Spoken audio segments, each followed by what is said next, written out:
Awesome. So I'm going to turn the recorder on, and for people who are going to listen to this, let me just introduce myself and introduce you really quickly. And thanks so much for being open to recording this conversation impromptu. Yeah. So my name's Missy. I'm the owner of The Body Intuitive, and I coach rehabilitative mobility, therapeutic bodywork, and sovereign sexuality. And I'm here with Felicia, who I was connected with through one of my students, who I won't say her name for confidentiality, but she reached out to me about a project that she's doing that's very similar in the field that I'm doing. So I wanted to share this conversation with my students because I think you guys would be interested. So Felicia, could you just explain a little bit about like what you're doing right now and the topic of your research, which I find fascinating? Yeah, absolutely. So I'm a doctoral student of clinical psychology. I am in my third year, and I would like to do my dissertation on the male's perspective of trauma-informed yoga.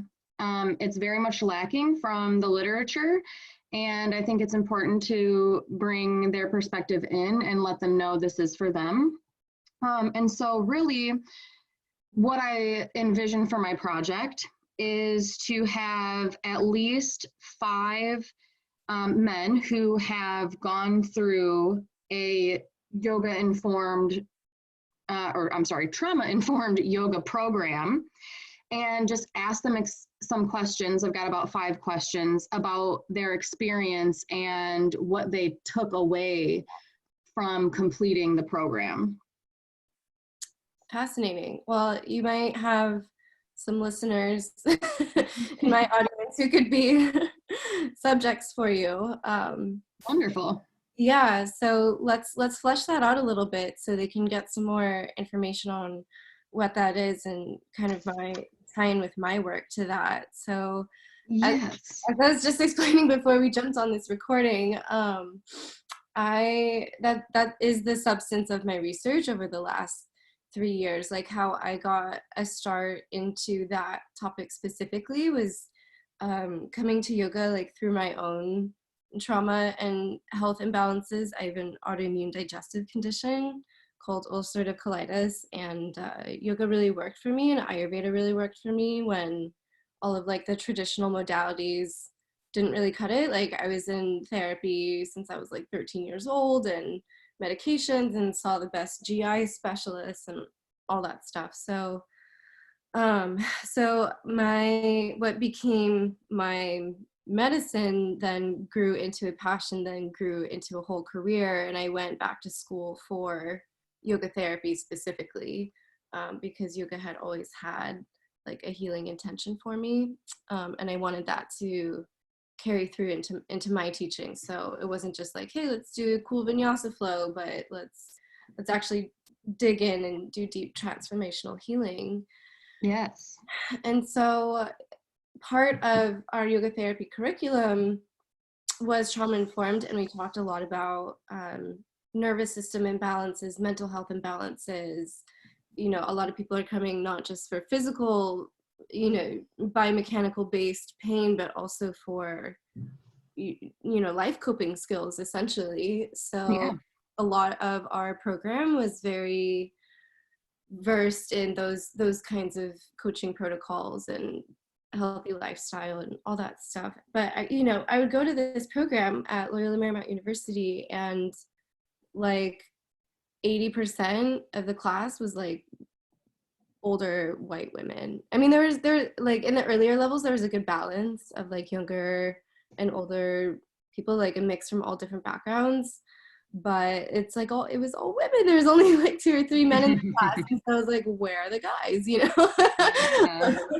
I feel like they should get this information too, and they probably need it more than we do. So Right, because they experience trauma at such a high rate. such a high rate. And so, I mean, I didn't know any of this at the time. It was more of like an innocent line of questioning of like, I just wish I had more of a male perspective present in this room. And then I started diving deeper and deeper into that question because I wasn't getting a satisfactory answer. And then that led me to this whole academic, clinical, personal, professional foray into researching male trauma and why yoga or therapy wasn't as appealing to them, and how traditional masculine gendered ideologies play a really large role in their seeking out medical care or therapy, and Mm-hmm. how that affects their relationships and their bodies. And it was just like, oh my gosh, there's so much to this, but there wasn't a lot of good information about it. So I don't know if you've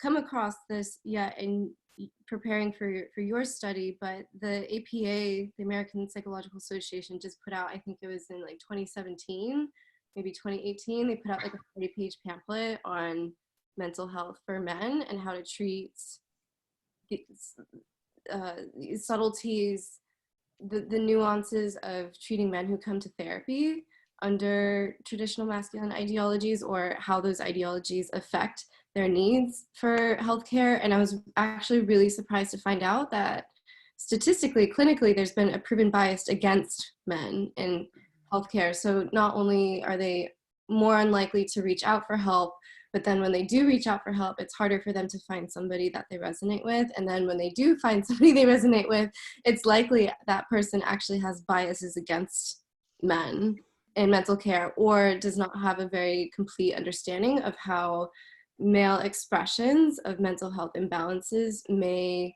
show up in a therapy room, because we think about emotions as being very feminine. Yeah. And we don't, everybody has biases. You can't really control for that. We can do programs, we can do trainings, but it's such a subtle thing. And most of the single providers, single therapists don't really have the resources to, or time to do something like that when they're already seeing a full book of students. So I thought this was all really fascinating because I felt like the guys I was seeing, I was feeling this like intuitively. I didn't really have research to support it, but with the consent of my students, I was like, would you be open to exploring some of these things together? And they were very eager to do it, because they're like, I'd much rather do yoga than sit on a couch and talk for an hour. It's not really how guys process things. No, not at all. They're much more doers. They're doers, and the way that I approached it was, okay, let me hear from the guys themselves what they're needing. And so the first step I took was just to interview 10 of my friends and colleagues who are like senior level yoga teachers and movement coaches and experts, and be like, how did you get to where you are now? Because you're like the embodiment of the journey that these guys are trying to go through. And so I'm just curious, like, how you got started. And so it was really funny because, I mean, these guys came from such different backgrounds and such different philosophies and movement practices and, socioeconomic statuses and cultures, but they said a lot of the same things, which was, I went to my first class because either somebody that I had a crush on was dragging me there, or a friend was like, dude, you really need to stretch. Like you have issues, you need to go to yoga. So that was more than half of them. I would say 50 to 60%. The other, there's like a small percentage, like maybe 10% went of their own like volition, and everybody in between was like, maybe they started a class at home and then kind of got into it, or it's kind of like a tangential thing to something they're already doing, like they were already active and then just tried yoga. So I thought that was really interesting that they all had this idea about like what it was stereotypically before they got into the classroom. And then you would think, it's like the big fancy pose is what brought them into the classroom. It's like, oh, I saw somebody, like some of the guys would even mention the pose that they were like, oh, I want to do that, and so for some of them it was like the splits, or some of them is like, I want to be able to touch my toes, or I want to be able to do a handstand. That was a big popular one too. But I also noticed that in a lot of the interviews, they're like, their aha moment where it was like a moment of change was in actually Shavasana, where they're able to just lay down and Yes, surrender. And that is a lot of what I do in my work now with my students, is surrender, because it's really difficult for these guys to get out of their heads and into their bodies. So the word I use is disembodiment or disassociation, Mm-hmm. which is a psychology term at its core, right? It's like Mm-hmm. you're kind of checked out, and that is also a sign of trauma. And so I don't think these guys are even realizing that they're, how can I say this? There's not an awareness of the lack of awareness. Yeah. And so it becomes very meta, and like trying to explain to somebody like, you need this education to be in your body because you might be carrying these traumas. It's like, I'm not traumatized. I've just always been like this. Like, F you, you know? Yeah, totally. You can't really tell a guy that. He's not going to take it very well for the most part. Yeah. So he has to choose to come, or he has to have some sort of motivation to come in. And I think that's why more guys don't do yoga, whereas women are like, something doesn't feel right, you know, like I need to figure out what this thing is, and then they'll like, you know, they'll try a bunch of different things, or like take a yoga class and have more of those needs met on a maintenance basis anyway. Not for everybody, these are generalizations, but based on what I learned in my research, they're true. And there's a lot more subtle forces going against men coming into a certain treatment plan or program of care than there are for women. And so I really believe the solution is to add more training or more clinicians or providers that actually specialize in men's healthcare and men's mental health as a preventive measure, because when they receive that support in terms of embodied awareness and intimate connection in their life, and so that's why I do the movement and, you know, the sex coaching as well, is they're happier people. They have a sense of direction, meaning, and purpose in their life, which every guy needs. They're much more grounded in themselves. They know what their value structure is. They are able to self-manage, because to have a regular yoga practice or movement practice or mobility practice, whatever it is, mindfulness, you need to be able to organize yourself in your life. You need to have pretty advanced self-regulation and coping skills. And so the practice itself becomes not just classes, but their own individualized, personalized practice becomes their the prevention and also the coping tool in emergency management situations. Because the more they have a relationship to the practice, the stronger the medicine, essentially. It's like they're not struggling to learn how to do a breathwork technique. They don't have to go through all that stuff. They just can use it in moment. And that's something that, you know, like a therapist is not always available. A friend might not understand where you're coming from, especially if he's still going through his own process of, you know, deepening into his conscious understanding of masculinity and how that relates to him and to his identity and to his body and the way that he relates to the world. Like if he's still moving through that and is on like a very, I guess, remedial step of that journey, he's not in a place to support you in that growth. And so I think a lot of guys kind of hold their buddies back in this process unintentionally. Like they can be like, yeah, I'm really happy for you, but it doesn't really like go farther than that. And so I think a lot of guys also feel really lonely and unsupported in moving through this journey in a way that they can't really express, because one, they haven't developed those skills yet. Two, they don't know where to go to express them safely. And three, if they do try to express them, there's a very real fear of like being judged or seen as inadequate or incompetent or weak, or you see what I'm saying? So it's a big cycle. It's a lot. It is. It's super complicated. It's got a lot of moving parts. And like you said, they get ridiculed for wanting to seek out help, as if that means they're not a man. Right. And that prevents them from seeking the help. And I agree with you that when guys, because they don't know how to handle it themselves, if their friends are also going through something like that, it is like a, hey man, are you okay? Yeah, I'm good, man. And like a slap on the back, and then they go back to playing basketball or whatever it is that they do. And that hinders their growth because they aren't being supported by their friends. Yeah. I agree with that.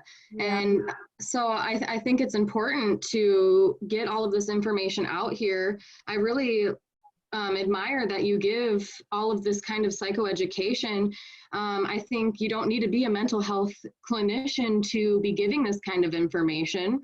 Well, that's and nice to hear, because I'm very aware of, like, I want to do things the right way, and so that's also I'm excited to speak with you as somebody who's a third year PhD student, specifically interested in this topic, because I don't want to go above and beyond my scope of practice.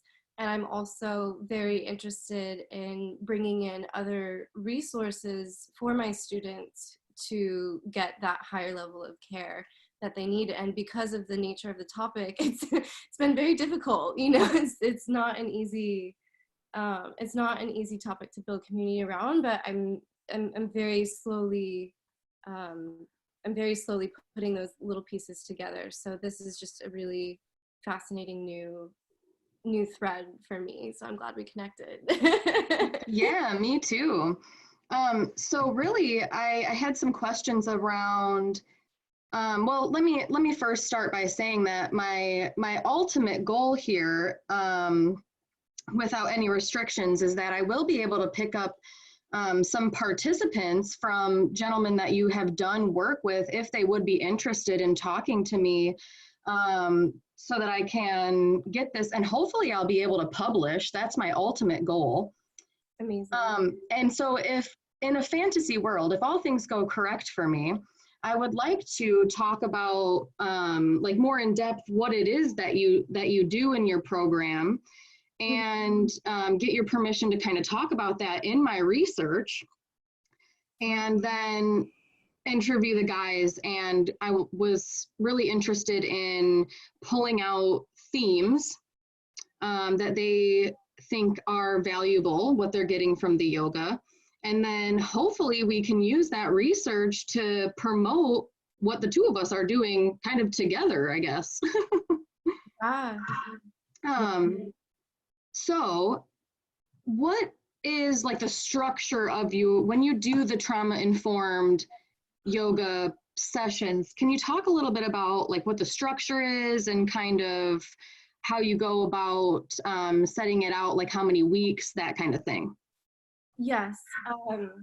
And my website is a really good resource for this, thebodyintuitive.com. I actually have the whole client journey listed out on my packages page, because I try to be transparent as possible about what this journey is going to look like for my students, because a lot of times my students will come in with trauma from other providers of not having their needs be met in some way or another. And so there's a lot of fear and hesitation and kind of like a critical eye, which I think is warranted. So Yeah. so the first step is just trying to meet that in the way that I lay out my information and hold myself out as a provider.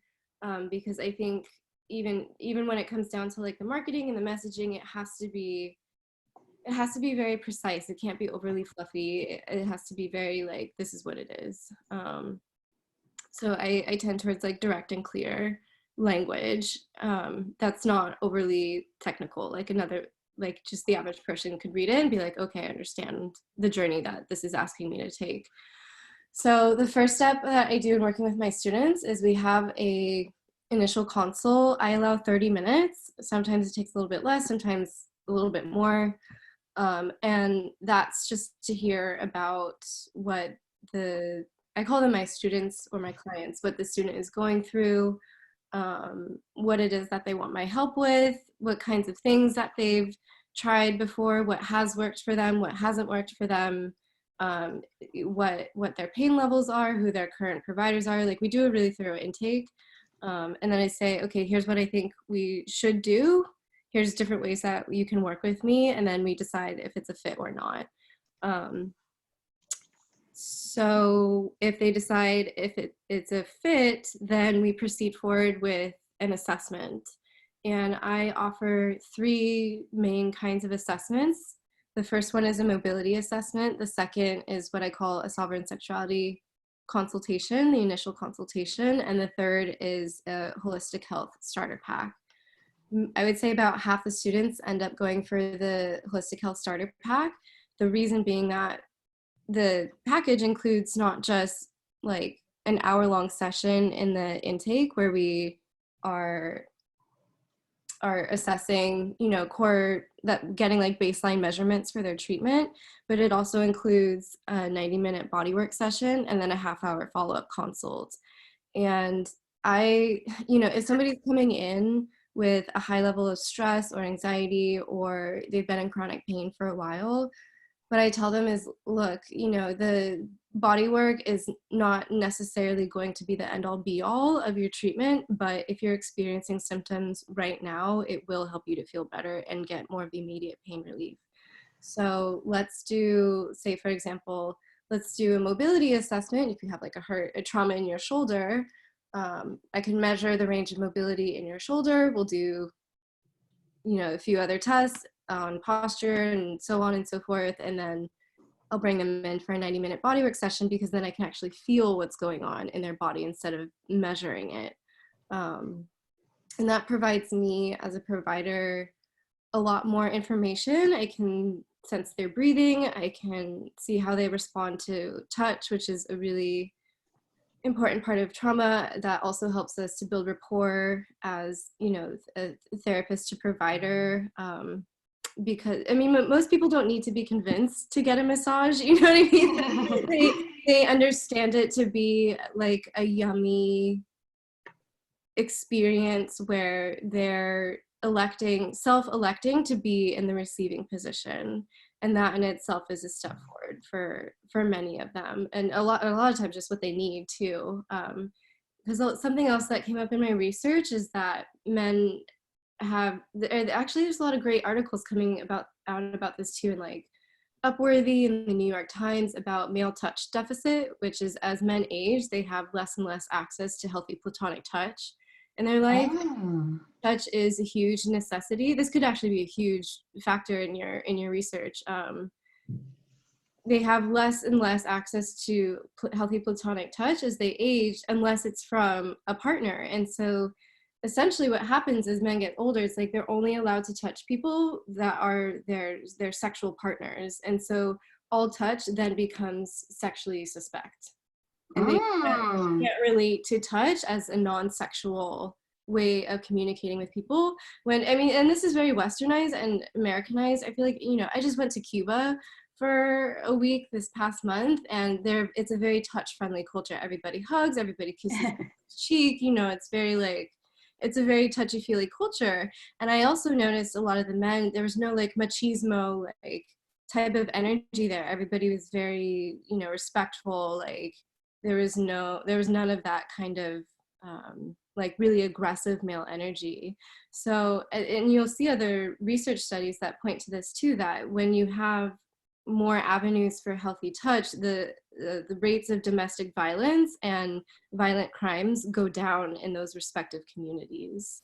So men who get, healthy touch and intimate connection are less likely to be violent. They're less likely to have substance abuse disorders. They're less likely to have maladaptive behaviors associated with trauma coping.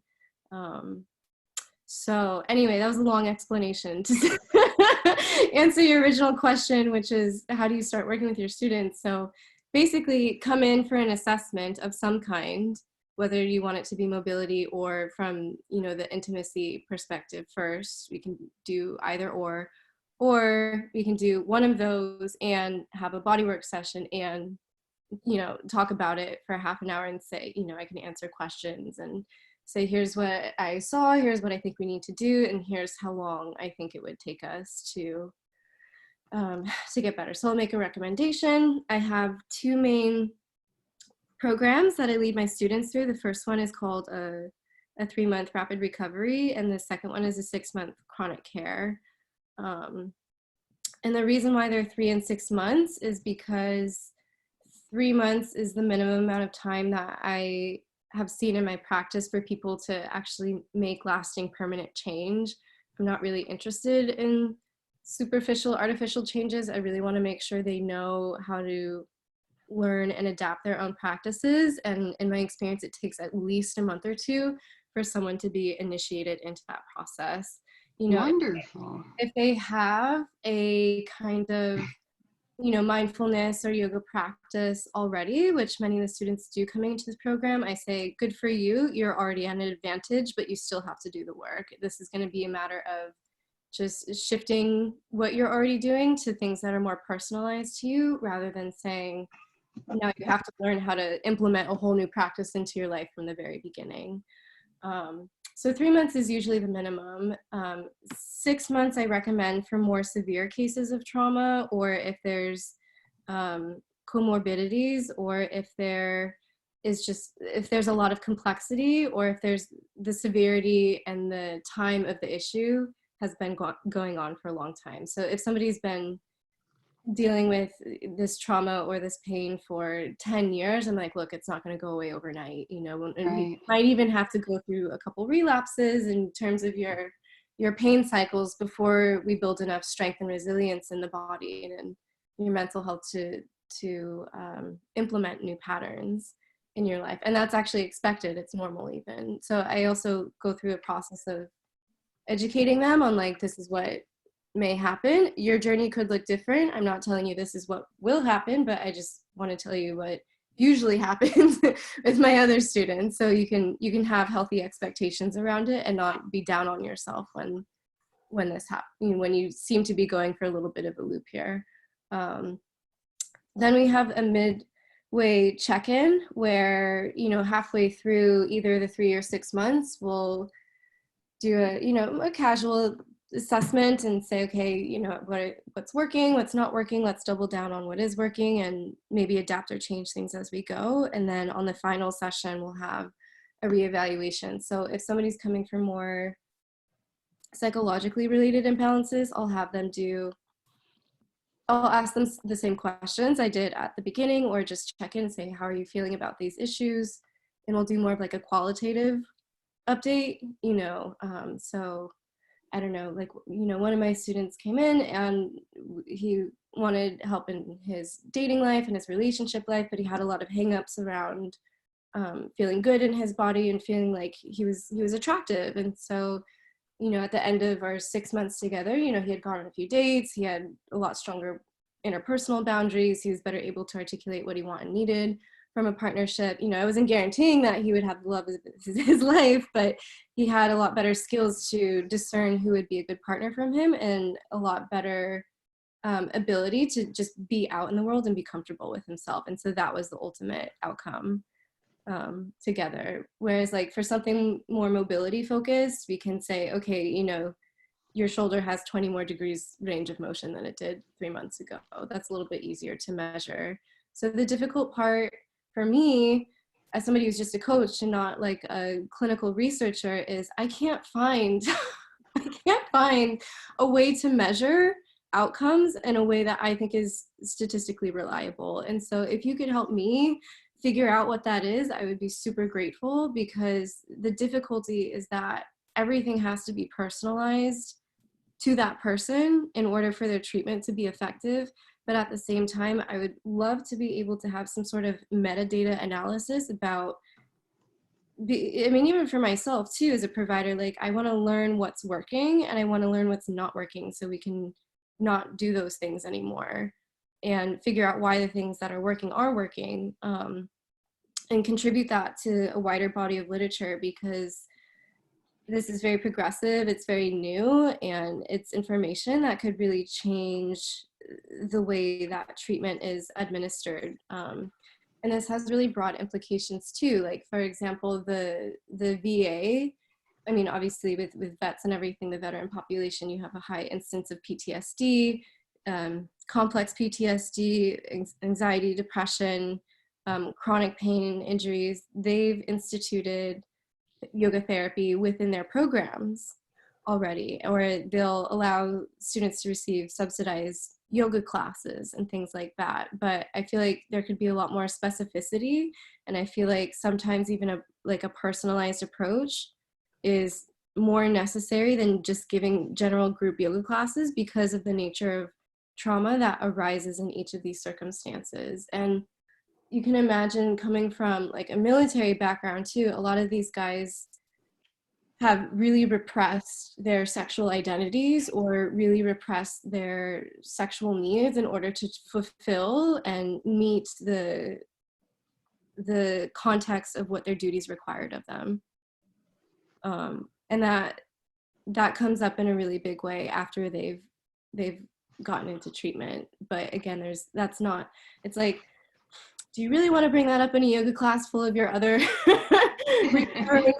guy friends? You know what I mean? It's like, that's a pretty ballsy move. So I really think that it has to be personalized, but the more personalized you get, the harder it is to measure. And if you can't measure it, there's no evidence basis for initiating a program like that into a wider institution. So that's where it's stuck. So that's why I prefer to have private practice at this moment in time, because if I'm looking at the population of students that I'm serving, I'm like, I have more freedom to serve them in the way that they need right now through this approach and through this structure that I've developed, than trying to put it through an institution that might accept insurance, for example. But then that also creates a limitation of accessibility. So I think it's too early for something like this, and unfortunately it kind of has to be this way until we can gather a body of evidence that's large enough to support putting like a bigger program like that. So I would love to be a part of that in some way. I don't know if it'll happen in my lifetime, but I think, just taking these baby steps forward and gathering anecdotal evidence and putting it into points of data will be a huge step forward in that direction. Yes. So I'm sorry, what? I was like, thanks for listening to all that. Oh yeah, no, you gave a bunch of information that I really needed.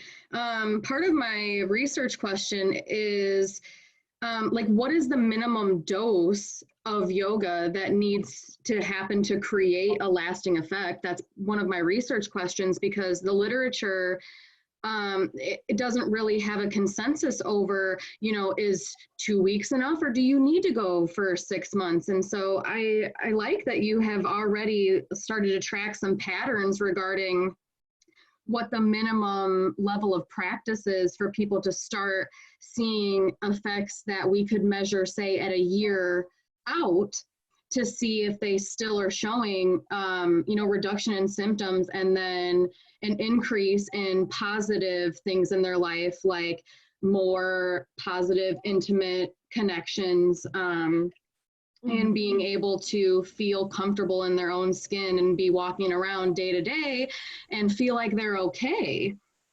And so I think that getting that out there will be helpful to the research. And then you asked something about outcome measures. And really what we have for outcome measures right now are based on like DSM criteria for what PTSD is on paper. And as we know, those symptoms manifest differently in each person. And I think really in terms of how this body of research will go, it is going to have to be individualized. That is part of the draw for implementing yoga as either just plain old therapy or a therapeutic adjunct for the treatment of trauma, is that each person experiences trauma so differently that it's hard to have a blanket statement for how you're going to treat it. And a lot of the people who are drawn to doing yoga as an adjunct are, like you said, people who have gone through more traditional channels but haven't seen relief in their symptoms. And so something I can work on is seeing if there are any like scales out there that have been validated to be specific towards men and how they perceive traumatic events and then manifest the symptoms of trauma. I can work on that and see what I can find. That would be amazing, and please do share that when or if you find it, because I will absolutely incorporate that into what I do, because they go through a process of filling out an intake form where I ask them about not just their pain but their whole lifestyle. I ask about their diet, I ask about their sleep, I ask about their relationships, their family history, their family medical history, their work, their life satisfaction. Actually, my intake is based off of World Health Organization measurements of health, and so I just went onto their website and downloaded a few different index surveys that have been vetted by the medical community as measuring health outcomes, because I didn't know what else to use really. So I was looking for different resources in this area. And so my intake is actually based off of a modified version of that. I mean, that all sounds good. All the stuff you said you ask is stuff that I would ask about. I do have a question. So when you implement this, do you do it as a group, or are clients coming to you on an individual basis? It's an individual basis. So I see students one-on-one. And so how my packages work, basically I say you have a container of this number of sessions. Each session is an hour. And you can use those sessions any way you want. Like I have my schedule published online, and I tell them you're in charge of scheduling your sessions. I can help you as much as you need to, but so some students, because they're coming in with a pain, like an actual pain issue, we will front load some of their sessions, and sometimes I will recommend doing what I call double sessions or back-to-back. So I'll say use 2 of your sessions and we can do a combination of modalities together. And I think that's a strong suit of what makes my practice unique, is because we can do movement, sexological body work and sexological coaching all in one session together, or we can do trauma-informed body work and some breathing practices, or we can do any combination of things that they might need or might be practicable for them given what they're coming into that day and the overall progress of treatment together. Because like if I have a whole yoga flow written out for us, but they come in and they are really distressed about like a work issue, we have to clear that before we can continue on with our other work. Does that make sense? So the crisis management. It's constantly an adaptation, and I think that's the real clinical challenge with something like this, but that's not unique to me. That's just part of being a good therapist. So I basically say, hey, within your personalized treatment plan, you can get any of these modalities, and the exact structure of it will look different to each person, but overall this is the structure. So most of my students see me once a week, and you're asking what is the frequency. I'd say having consistency is absolutely the key in having people progress. And so I tell them try to come in at least once a week. And if that's not possible, then we'll do double sessions every other week, or maybe we'll do double sessions for the first couple weeks so you can get really you can become initiated into what this practice is and how to feel, and we can take as much time as we need to get into some of these concepts, and then they might stagger the sessions like every other week on the back end. So it depends on the student, but the whole point is to teach them how to do their own practices. So they will have homework in between the sessions, and for my students that are just starting, I say 2 to 3 days a week for 10 to 20 minutes. And that is enough for them to start to feel something and start to form habits, because it's not just the 10 to 20 minutes, it's them having the motivation, taking the time, finding the space, blah, blah, blah, doing all of that stuff. So I also have an online course that I'm building out right now to help them move through those foundational steps of just getting set up. So all they have to do is come in, get their personalized practice. We'll go through a treatment together. During the session, they'll learn what their homework is. I'll give them their homework. You know, we might like record something during the session specifically to practice with. I'll upload it to Dropbox, send it to them, and then they'll have that as a practice tool when they get home. Because the difficulty with assigning homework or assigning like a clinical program is that, again, everybody's doing the same practice. But like a breathwork practice, for example, even though you might do alternate nostril breathing with different students, you will still have to modify it to that student's ability and level. And so even like the ever popular like square breathing technique might not be appropriate for somebody, because what if they can't hold an inhalation for 3 seconds? What if their nervous system threshold is a 2-second inhalation hold, and now you're sending them into a sympathetic state, but you don't know because square breathing is good for this. Do you see what I'm saying? It doesn't, it's yeah. tricky. So everything has to be personalized. And so that's why we film in session, we record in session, of course, with client consent. And I just send that to them, because then it's them moving through their own practice. I'm cueing them through it. So they have that anchor of my voice. They have that anchor of our relationship. And it's in a safe container. It's like we're the only two people in the room. So if they're making funny sounds, if they do weird breathing things, it just doesn't matter. There's no judgment, you know, it's just us. So so that's how I set it all up. And over time they develop like a personalized database of classes or practices that they can use, and it just stays on Dropbox, and they can refer back to it you know, for the rest of their life. And I tell them this will be your practice for the rest of your life. You will always have this with you. And I think people really like that. Oh yeah, I mean that's what I really liked about yoga, was that, you know, when I teach breathing to my clients, I preface it by saying, you know, if you can control nothing else about your life, you can control your breath.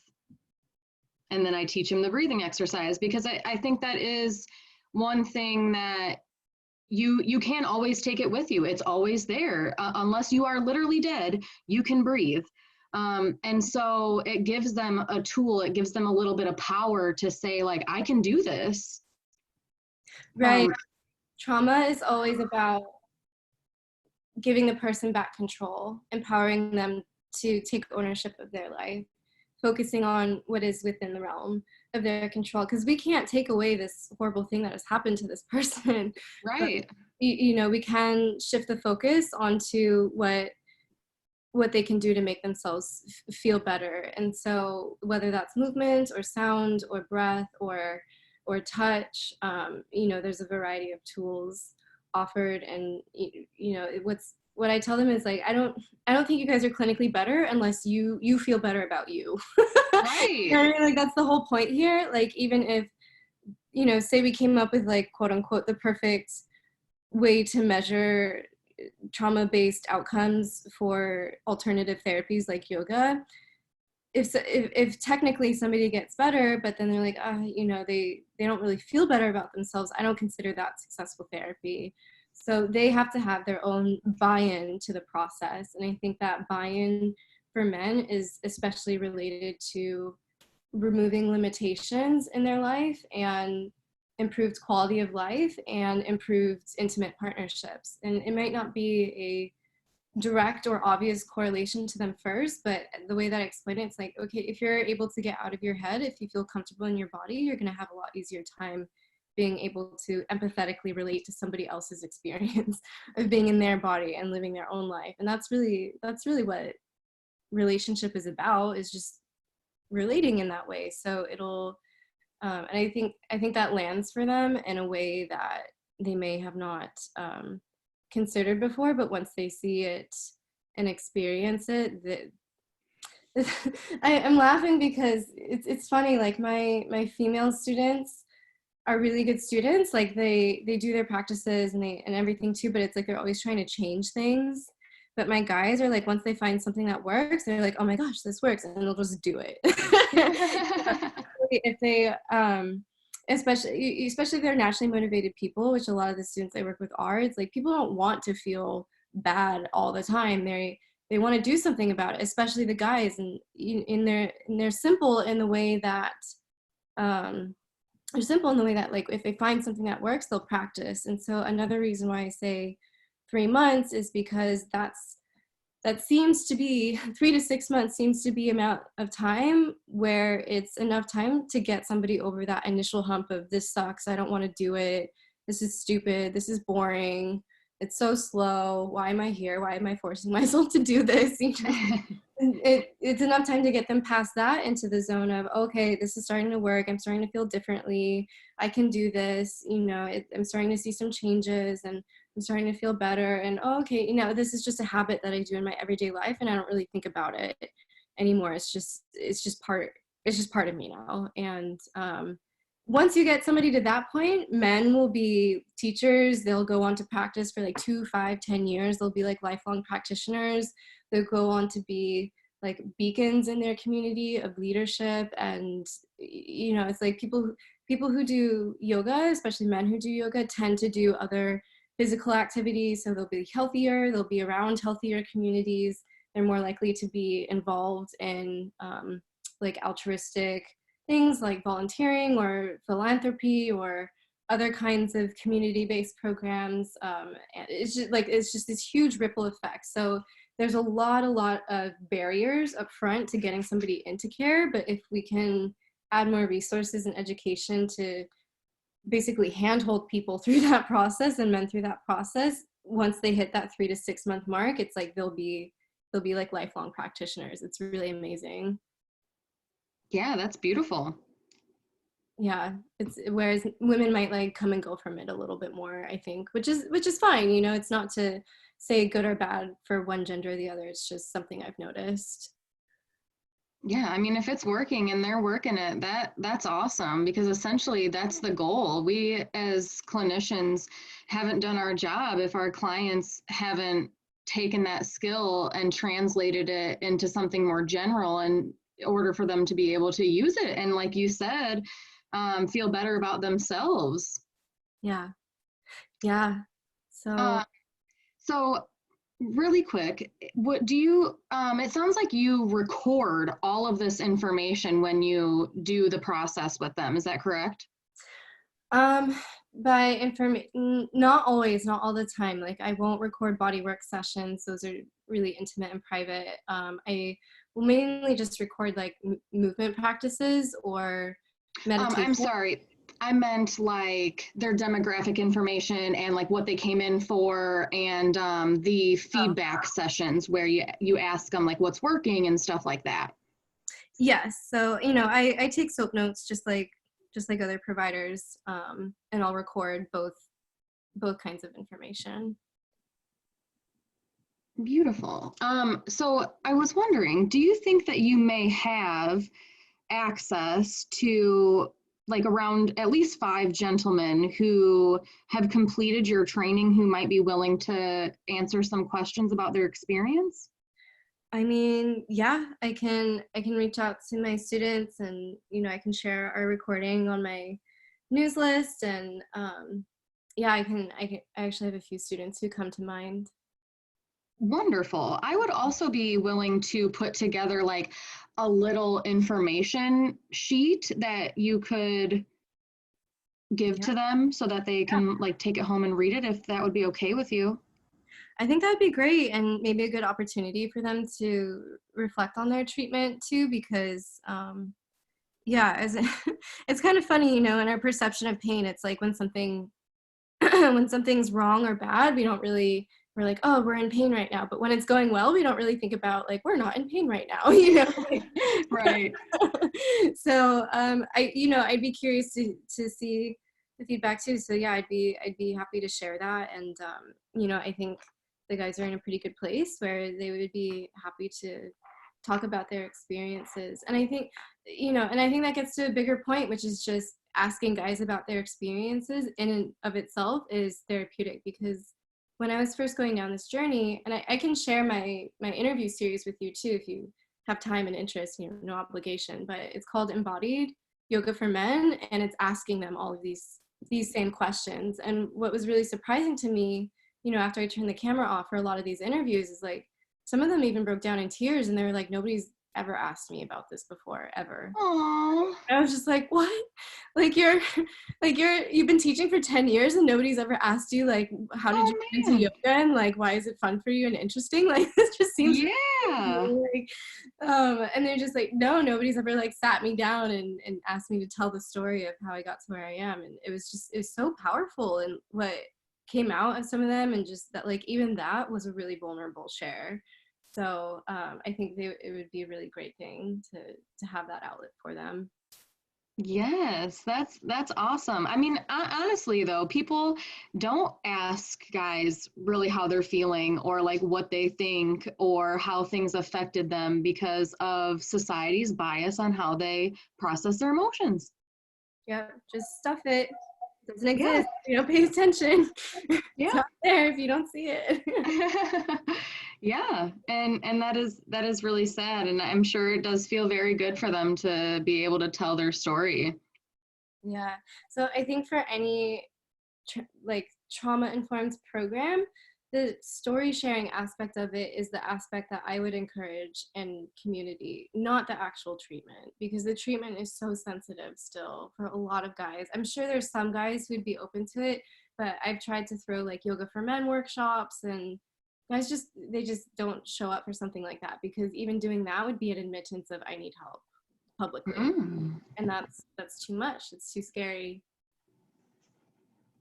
Yeah, that's interesting that this is men who have already started their practice and then you try to hold a group and they don't show up. It's both. It's both. It's people who are interested in it or people who have started practicing. It's just, yeah, it's Mm. really difficult to get participation in those kinds of group contexts. Maybe it could be because I'm a female provider. I had a lot of hangups around that initially going into this space of like kind of an imposter syndrome of like, how could I lead a male through a journey of recovering from a trauma that's uniquely male, you know what I mean? But I also realized in my research and in my own practice that um, because a lot of these concepts have strong feminine quality or energetic affiliations, they actually prefer a female provider to lead them through something like that, or they only feel acceptable to accept touch from a female provider. Oh yeah, I can see that. So that surprised me in some ways, but some of these things you can't find out until until you actually go through with it. So Yeah, I mean, and honestly, you're like one of very few people who are trying to create a program and implement this as an actual therapeutic technique. You're like a pioneer of this type of work. thank you. Thank you. I appreciate that. That word feels strong. It feels, yeah, but it's true. It's very progressive, and so I'm grateful to have my students' trust, because without that I couldn't do this work. And you know I I just try to be upfront. Like, you guys, look, I'm going to do the research and I'm going to look for the information that's out there, but there's not a lot of information out there. So a large part of this, I'm just kind of making it up as I go along and having it be informed by experience, and informed by all these different modalities, and informed by, different clinical providers. And so that's why I said in the beginning, like, it's really important for me to have this community of other people who I can say, look, this is part of it is larger than me. I need some help here for the student, or I need some help here on this part of it. So I don't think it's going to come from any one thing. I think the trend in the healthcare industry overall right now is merging towards everything is very integrative, and so yoga at its core is holistic. And so within that, we need to combine both Eastern and Western models of medicine. And so the deeper question here, underneath the already complex question of how do we treat men who have trauma, is how do we combine and integrate multiple modalities of care and practice together in such a way that it benefits the person versus benefits the institution of like insurance, for example. And so Totally. it's so wrapped up in this like macrocosmic struggle that we're having as a society right now. And I think each subpopulation is kind of impacted in their own way, but even though, you know, men are traditionally thought of as privileged group, I think they still struggle in a very unique way where this kind of service is not really widely accessible or even acceptable in the majority of you know, different social cultural contexts. So but I think that is changing, and we're seeing signs of that changing. And I think especially here in Los Angeles, you have a population that's a little bit more open-minded to going down this path. So yeah, I'd be happy to share that interview series with you, and I'd be happy to share my survey results with you. I did a survey of the impacts of yoga on adult men. It's pretty long, and it's not a huge population. I got about, my N was 60, or about 60 people filled out the survey, but it's from men around the world who are in a Facebook group called Yoga for Men, so it's probably the exact population you want to do your research on. So I'm happy to share those results with you too. Yeah, absolutely. That is exactly what I'm looking for, actually, is that kind of information. So I would greatly appreciate that. Yeah, of course. So I will get this info sheet worked up and sent over to you. One last question. Sure.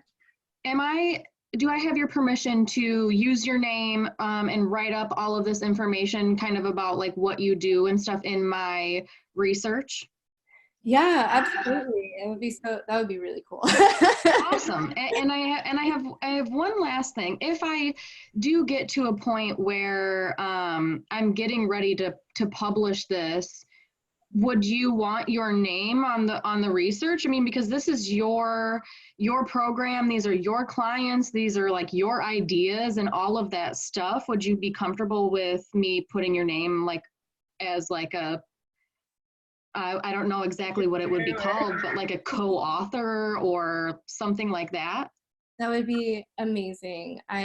Yeah, because that's kind of like the missing link that I need right now to bring real credibility to this work, is to have something published like that in a journal or something like that. Just to give you a little bit of background, I'm kind of like a science nerd myself too. I went to business school for college, but my dad was a PhD marine biologist, and so from the time I was like 12 years old, he had me like researching scientific journals and things like that too. So yeah, that would be honestly amazing, is to get some of this work published. So if you want to work together on a project like this, or you know, I'm happy to share my research. I'm happy to share like my findings from my professional experience to contribute towards something like this. It would be so awesome.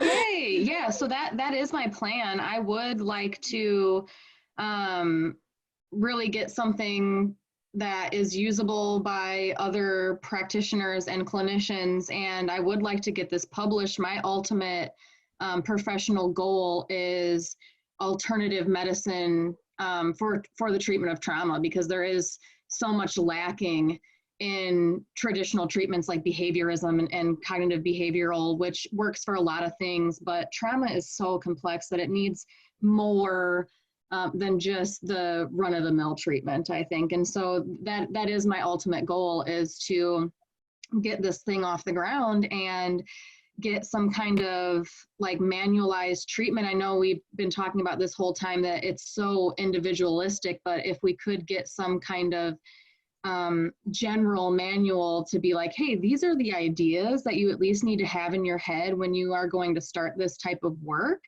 After this initial study, I think that's where I would like to go. And I think you're the perfect person to collab on that. Yay. Actually, for part of my thesis for my yoga therapy certification, I pretty much wrote that, which is like guidelines for yoga therapists on how to treat men for holistic healthcare. So That already is in like drafted stage, basically. Hell yeah. I'm like, I've done your paper for you. No. That is awesome. Well, I'm really glad that my friend was able to hook us up because this is going to be wonderful.